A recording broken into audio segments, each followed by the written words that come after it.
রান্নাটা আজকে অসাধারণ হয়েছে, দেখবেন আরেক বাটি আইনা দিতেছে, খাইতে পারতেছে না, এরপরে পাতে তুলে দেয়, আরেকটু খাও, আরে খাও না, আছে না নাই? ওই যে প্রশংসা করছেন, খুশি হয়ে গেছে তো। আপনি 10,000 টাকার বান্ডিল দিয়ে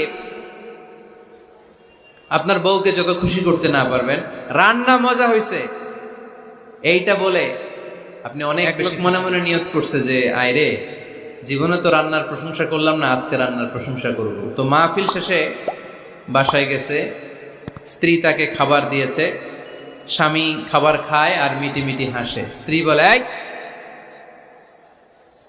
মাহফিল শুনে আসছো, রাত বাজে 12টা, খাচ্ছ ভালো কথা, হাসো কেন? তো স্বামী বলে, হাসি এর কারণ হচ্ছে তোমার রান্নাটা আজকে এত মজা হয়েছে না জীবনে, আজকে বাড়ায় বাড়ায় কইতেছে তো, জীবনে এত মজার রান্না খাই নাই, রান্না মজা হয়েছে শুই না। স্ত্রী তো রেগে গেছে, কি